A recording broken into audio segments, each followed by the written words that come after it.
فإن تنازعتم في شيء فردوه إلى الله والرسول. قال الإمام الغزالي رحمه الله: الدنيا مزرعة الآخرة ولا يتم الدين إلا بالدنيا والملك والدين توأمان فالدين أصل والسلطان حارس وما لا أصل له فمهدوم وما لا حارس له فضائع ولا يتم الملك والضبط إلا بالسلطان. صدق الله مولانا العظيم. دما ډیر عزتمندو د پوهنتونونو استادانو، مخکې مورث محترم خبره عرض کړله چې الله رب العزت تاسو د علم نه برخمن کړي یې، موږ تاسو دلته ناستای اصل د دې هدف دپاره دی چې نړۍ کوشش دا کړي چې د پوهنتون او د مدرسې د استاد او ورسره د مدرسې د مدرس دوی په مابین کې فاصله ایجاد کړي، دوی په مابین کې لړیوالی پیدا کړي. خو لیکن موږ تاسو دا یو وجود یو، د یوې خاورې یو، د یو هدف دپاره، د یو مقصد دپاره ټول لګیا یو. کوم آیت مو چې د تاسو په حضور کې تلاوت کو، اللہ رب العزت فرمائی: یا ایھا الذین آمنوا، اے مسلمانانو، اطیعوا اللہ و اطیعوا الرسول، تاسو د اللہ او د الله د رسول اطاعت وکئ. و اولی الامر منکم، او د امیرانو چې د تاسو نه وي د هغې اطاعت وکئ. کله په یوه خبره کې جنجال راغی، اشکال درته پیدا شو، تاسې الله ته چې کتاب الله دی، تاسې د الله رسول ته چې حدیث د پیغمبر علیه السلام دی هغې ته راجع کوئ. د هغې حل قرآن کې موجود دی یا په حدیثو د پیغمبر علیه السلام کې موجود دی. دلته د قرآن د الله او د الله د رسول نه وروسته په دریم نمبر کې اولي الامر ذکر شوی، او اولي الامر کې هم د منکم د تاسو نه به وي، د مسلمانانو نه به وي. هغې امیر اطاعت چې د شریعت موافق حکم درته کړي نو هغه په تاسو باندې لازم او ضرور دی. الله رب العزت مونږ تاسو خالق دی، مونږ تاسو واجب تعالی پیدا کړي. الله رب العزت چې څومره د مونږ تاسو په نبض پوهیږي، الله رب العزت چې څومره د مونږ تاسو په طبیعت پوهیږي، واجب تعالی چې څومره د مونږ تاسو په خواهشات پوهیږي، هغې باندې مخلوق یا انسان هیڅ نه پوهیږي.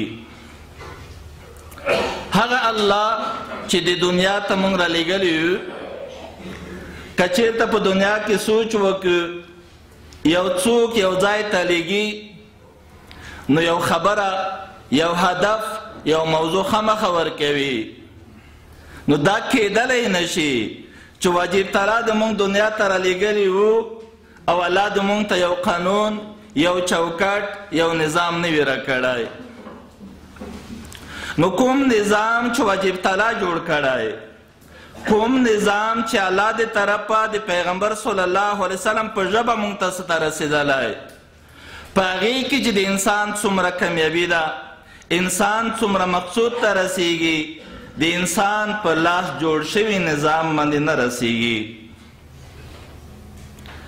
نو شرعي نظام، اسلامي نظام دا د واجب تعالی د طرفه د پیغمبر صلی الله علیه وسلم ته القا شوی، هغې هغه چوکاټ مونږ تاسو ته جوړ کړی.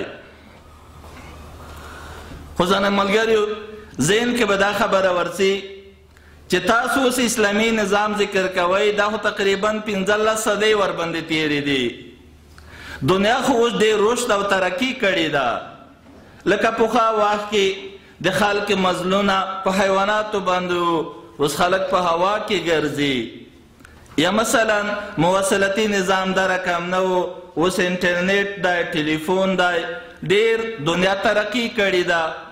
دا رقم د خوراک او د څښاک دپاره، دا رقم سلا وسلې، دا شیان دې ته مو سوچ وي.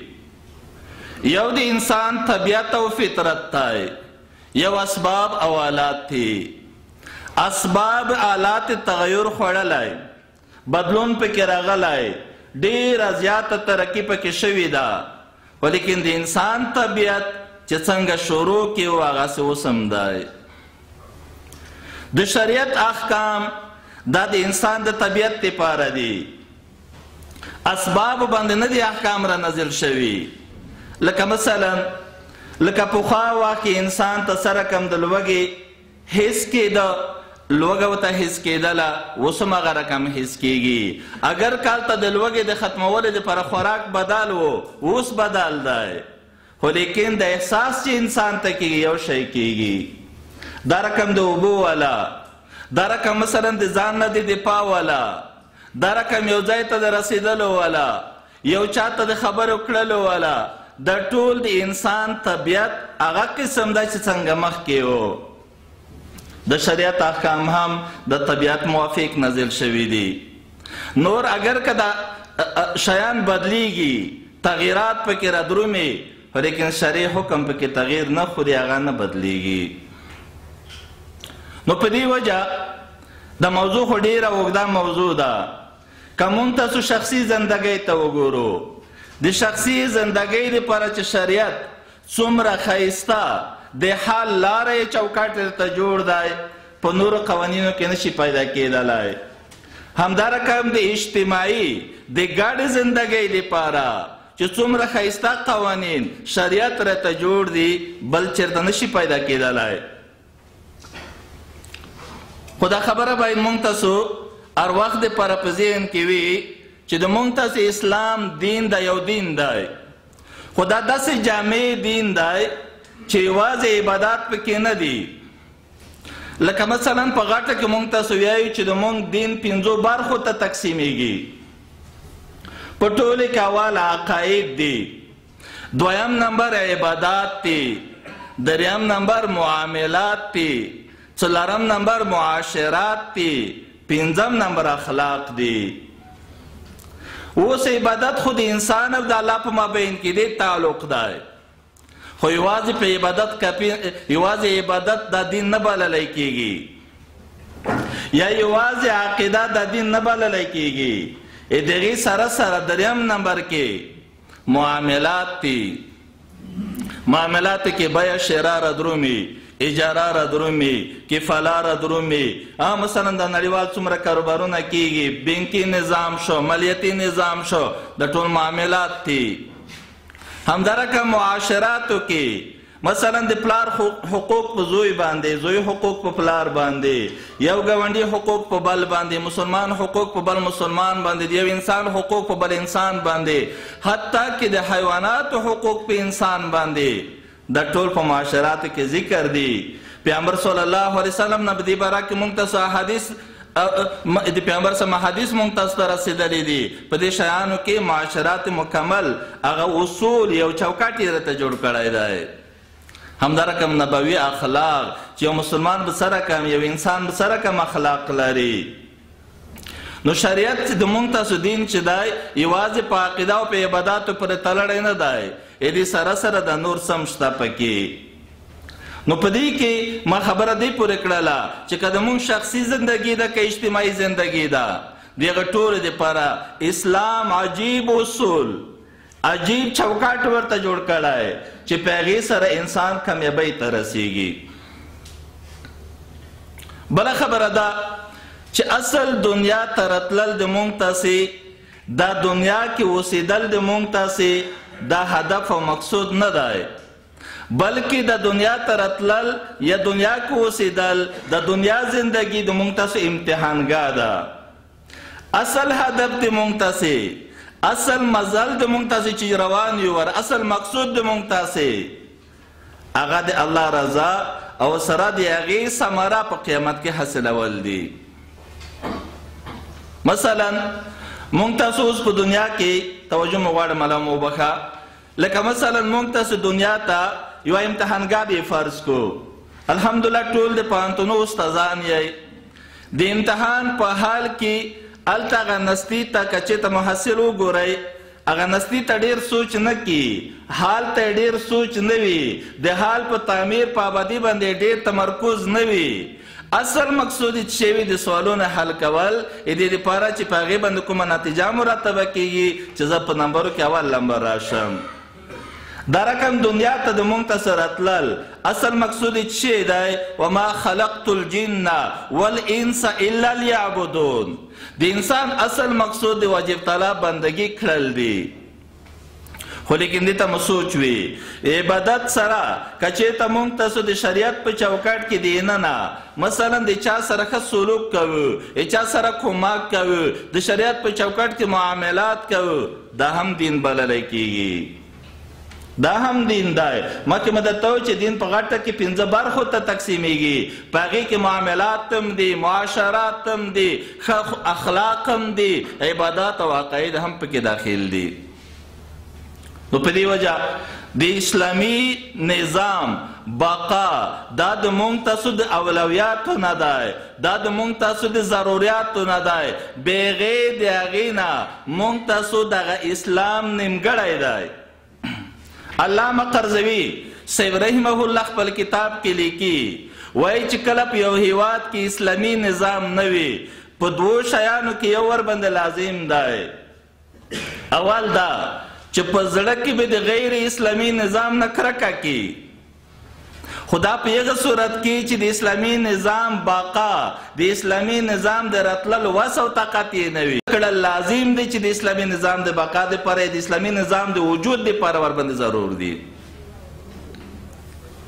نو د 20 کاله قربانۍ چې ورکړلی شوې دا د دې هدف دپاره وي چې موږ تاسو په خپل هیواد کې اسلامي نظام ولرو. نو اسلامي نظام کې د ماو ته ټول حقوق خوندي دي. الله مکه که چا د ماو ته حق باندې تجاوز کو ماو ته ضرر راکو هغې دپاره شریعت بیا د جزا قانون جوړ کړی دی. لکه مثلا انسان که اهم شیان چی دي عقل انسان کې اهم دی. دویم د انسان خپل وجود مهم دی. دریم د انسان ورسره ناموس مهم دی. د انسان عزت مهم دی. د انسان دپاره مال ضرور ده دا مهم دی. د ټولې دپاره جزایي قانون جوړ دی که نه. عقل چې خرابوي لکه مثلا شراب دی دا د انسان عقل ته ضرر رسوي هغې دپاره شریعت جزا مقرره کړي چې څوک شراب وچي 80 دورې به ولی کیږي ولې د عقل سالم پاتې شي. همدارنګه موجود دپاره هغې دپاره قصاص مقرر کړی دی که نه یا قتل په مقابل کې قتل د قطع د عضو په مقابل کې قطع د عضو دو. همدارنګه هم که چېرته د چا مثلا ناموس ته چا ضرر ورسوو یا مثلا د چا نسب ته نقصان ورسوو هغې دپاره بېله جزا مقرره شوې ده. یا د چا عزت ته نقصان ورسېدو هغې ته حد قذف ورکولی کېږي بېله جزا مقرره شوي. چا مال ته ضرر رسېدو هغې دپاره بېله جزا مقرره شوې ده چې لاس به ورباندې پرې کېږي که عامه لارې شي کولی لاس او پښه ورسره په دار به ځړولی کېږي. نو په شرعي نظام کې چې موږ څومره حقوق خوندي دي په بل نظام کې هغه حقوق د موږ نشي خوندي کېدلی. نو په دې وجه د شرعي نظام وجود او اوس د شرعي نظام بقا د دا په ټولو په موږ تاسو باندې لازمه ده. شرعي نظام دا د موږ ته مته و چې په شرعي امور باندې عمل کړلو دپاره د شرعي نظام بقا وجود لازم او ضرور دی. ډېر داسې څه دي چې هغه د وخت په حاکم پورې مربوط او تړلي دي. نو که د موږ نظام شرعي نه وي نو هغه احکام د موږ تاسو معطل پاتې کیږي. که نظام مو شرعي و هغه چې کوم څه حقوق دي یا مثلا ضرورتونه دي یا مثلا څه کړنې دي هغه ټولې نافظ او عملي کیږي. نو الحمدلله دا د الله رب العزت فضل په موږ تاسو باندې دی چې الله رب العزت موږ تاسو ته اسلامي نظام راکړو. د دې لپاره چې کومه کسانو ځانونه قربان کړي الله رب العزت دې هغې ته دنیا او په آخرت باندې جزا او بدله نصیب وګرځوي. خو لیکن اوس د مونږ تاسو مسؤلیت دا دی چې دا نظام مونږ تاسو ته الله رب العزت راکړ، د دې ساتنه د دې پالنه دې دپاره داسې کسان روزل چې واقعي دا نظام دې ته نوره وده او ترقي ورکړي چې د نړۍ دپاره یو مثالي نظام جوړ شي. دا د ما ته مسؤلیت دی. زه د مدرسې استاد یم، ته د پوهنتون استاد یې. د ما او ته دواړو سره د راتلونکي د مونږ تاسو د ملت مونږ تاسو د عوامو سرمایه موجوده ده. ما او ته په شریکه مسؤلیت دا دی چې زه او ته به اول خپل محصل یا شاګرد مسلمان جوړوو، خو وروسته به بیا هغه انجینر جوړوو که ضرورت انجینرۍ کې و، طب کې به ډاکټر به یې جوړوو، ساینسدان به یې جوړوو، بل مسلک او فن والا به یې جوړوو. خو دا د ما او ته مشترک مسؤلیت دی چې ما او ته د دغه نظام د ساتنې دپاره خپله خواري څو چنده نور هم زیاته کړو. د ما او ته چې د کوم کسب دی، کوم مثلا ما او ته په کومه وظیفه کې دې ته به مثلا د کسب په سترګه نه ګورو، یا مثلا د مفاد ترلاسه کولو په سترګه به نه ورته ګورو، بلکې یو د درون مسؤلیت په سترګه به ورته ګورو چې د مونږ راتلونکی نسل داسې وروزلی شي چې په ټوله نړۍ کې مثلا د سر خلک جوړ شي، په ټوله نړۍ کې یو مثالي خلک جوړ شي. الحمدلله تاسو سره په زرهاوې شاګردان وي. دا د مونږ تاسو د آینده مشران دي. که چېرته دا واقعي وروزلی شي، په دې کې په هره رشته کې خواري ورباندې وکړلی شي، د مونږ تاسو آینده به بیا آباده وي. خو که چېرته تش په نوم تعلیم وي، مونږ یو ورور دی فکر کوم شپږم کوم پورې مکتب ته تللی، اوس 12 شهادتنامه په لاس کې لري چې خبره اوسه کې 12 سند لرمه، حالان کې بازار کې دکان کو، خو لیکن هر امتحان کې به پاس راته. الله دې نه کړي چې مونږ تاسو دا رقم شاګردان وروزو چې سبا ته سند په لحاظ سره لوړ سند ولري، خو لیکن د تعلیم په لحاظ سره څه ورسره نه وي. مونږ تاسو باید داسې شاګردان وروزو چې هغه واقعي د ظاهر وجود په لحاظ سره، ظاهري شکل په لحاظ سره پیغمبري شکل ولري، سنت طریقې پکې ژوندی وي، او ورسره د عقیدې په لحاظ سره مسلمان وي، او بل طرف ته فني لحاظ سره ډاکټر وي، انجینر وي، پروفیسور وي، د غټ منصب والا وي. نو انشاءالله دې دپاره اصل مونږ تاسو د راجمع کېدل هدف هم دغه دی چې مخکې مولوي صاحب خبره وکړه، الحمدلله ټول استادان یې، استاد بل استاد ته خبرې کړل، دا یقینا سړي په یو سړي خپل ځان ته مناسب نه مري، څنګه دوی په مخ کې زه خبرې وکړم. خو لیکن اصلي ما خپل هدف دا و دلته د راتللو نه چې مونږ تاسو به د خبره سره وغږېږو چې مونږ تاسو مشترک مسؤلیت دی. هغه که طالب دی که محصل دی، د مدرسې استاد دی که د پوهنتون استاد دی، مونږ تاسو اصلي هدف یو دی. اصلي هدف مو څه دی چې د مونږ تاسو آینده نسل داسې وروزلی شي چې د مونږ تاسو د هیواد اړتیاوې په خپله پوره کړلی شي. که مونږ واقعي ډاکټر ولرو، ولې به مونږ پاکستان ته مجبوریږو، ولې به مونږ ایران ته مجبوریږو یا بل هیواد ته مجبوریږو. دا رقم مثلا د بل فن او مسلک والا که مونږ داسې واقعي خلک ولرو چې هغه دغه کار وکړلی شي، مونږ تاسو بیا انشاءالله خودکفا وو.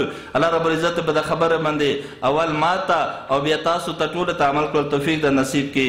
واخر دعوانا الحمدلله رب العالمین. چا سره کوم پوښتنه؟ اول نقطه ده چې ځان ده چې تاسو خبرې کوئ چې دا قضا په نورو هېوادونو کې علمي شته خو عملي نشته. نو موږ خو چې ګورو علمي او عملي دواړه شته. یا به موږ سره اشراف کوي یا تاسو لطفا په دې باره کې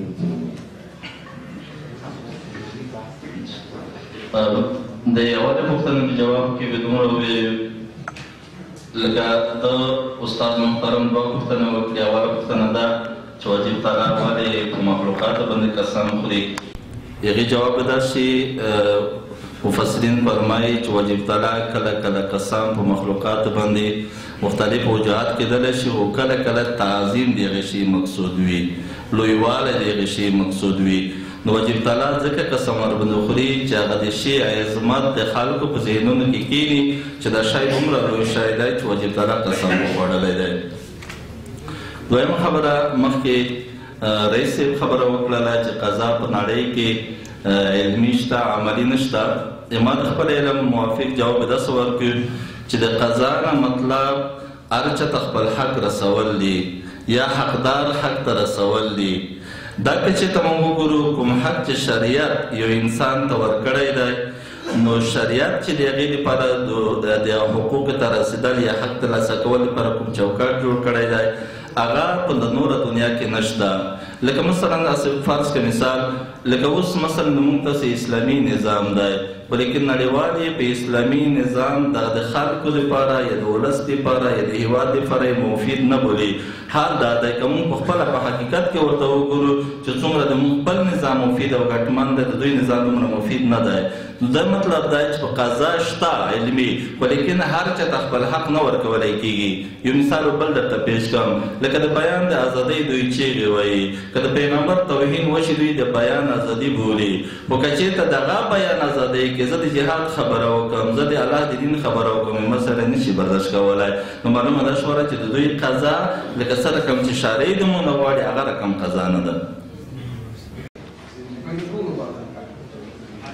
ټول ضابطه شامل او کامل دین ده، هغه سیاست ده، اقتصاد ده، وزارت ده، نظامي برخې ده، ټولې برخې شامل ده.